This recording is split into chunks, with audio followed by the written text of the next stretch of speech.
Good morning and welcome to EduScope.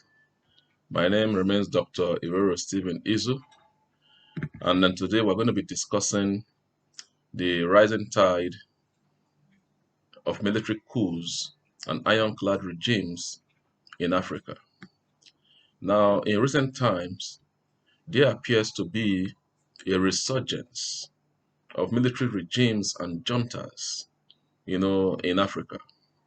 But there appears to be a paradox in the pattern of these coups. What is the paradox? The paradox is that there appears to be a populist acclamation, even celebration and jubilation, by the citizens of the countries affected, you know, of these coups. That means they there is a demonstration of euphoria, a euphoric outcry, of the citizens in support of the coup plotters and the military, personnel. Now, and this is paradoxical because people should be worried when coups take place. But in this case, there appears not to be any worry at all.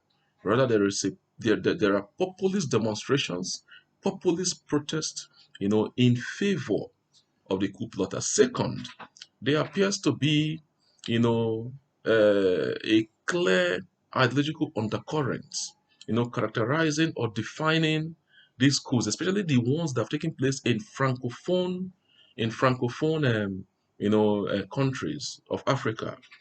So now, what do I mean by ideological undercurrents? Now, if you look at these coups very well, you discover that in many of these countries, these francophone countries, the flag of France, you know, has often been burnt or ridiculed or mocked, using it to wrap, a casket, to wrap goat or ram, even burning it, and pouring sand on it. Now, the flag of a country represents the spirit of that country. It symbolizes the might of that country. So when anybody holds the flag of a country, it shows love and admiration, for that country. So now when the country's flag is being destroyed, is being disgraced, is being disrespected, it shows, that that country has been rejected, by the people. So there is a ridiculing of the flag of France, and an embrace of the flag of Russia. Now, if you look at France, France should not be understood as France as just the country France. They should be understood as a metaphor for the West. A metaphor for the West. Now, when Africa was to be colonized, conquered and colonized, a conference was held, at Berlin. Berlin is in Germany, and we call it the 1884-1885 Berlin Conference, which led to the partitioning of Africa. Now, France, after that partitioning, was one of the countries that had the largest share, of colonies, in Africa. So now France contributed immensely to the balkanization and the backwardness, of Africa. Now, Russia represents, the last helium of the old Soviet Union, which was the leader, of the old Eastern Bloc in the era of the Cold War.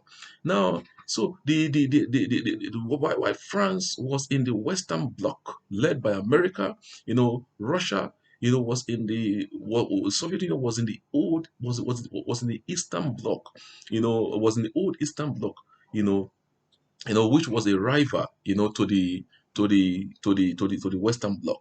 So now there is this subtle power tussle, this crave, for expansionism and continued, military, territorial, influence, abroad, so as to boost their own national or own based, power. So now Africans, should begin to see, that this tussle is a third scramble because we have had the first scramble, we have had the second scramble, which Joseph Nyerere described as a neo-colonial partitioning of Africa for economic dominance.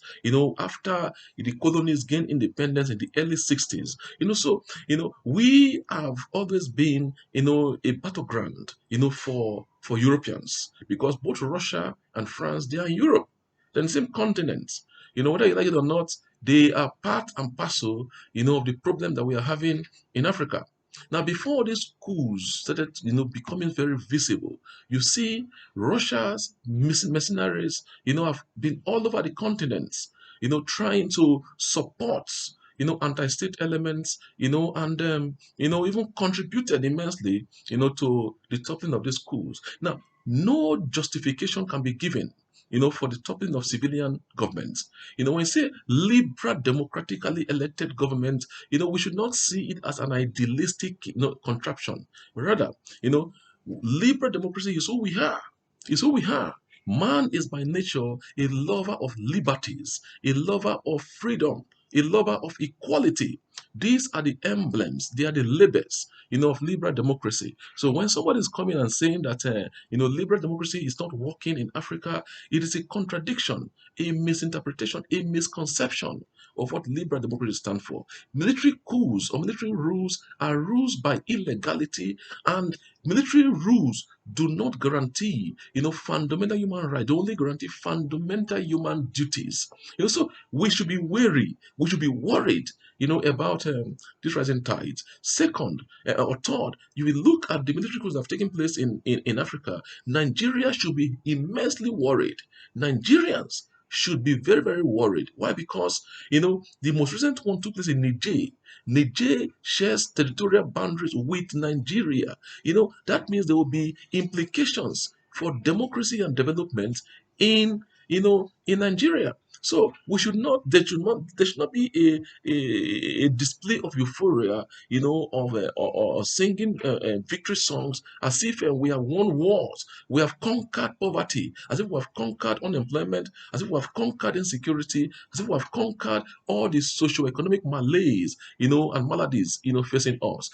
Rather we should be looking inward, to looking at the things that can bring about the alleviation or the elimination, of the socioeconomic challenges that we are faced with in this country. So I do not subscribe, to that, interpretation of the course as a messianic moves, to salvage, Africans from the hands of the West or from the hands of bad leaders. It is a misconception. It is a travesty of reality and should not be,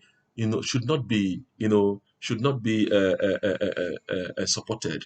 Until the next time, we'll have another discussion. Thank you, God.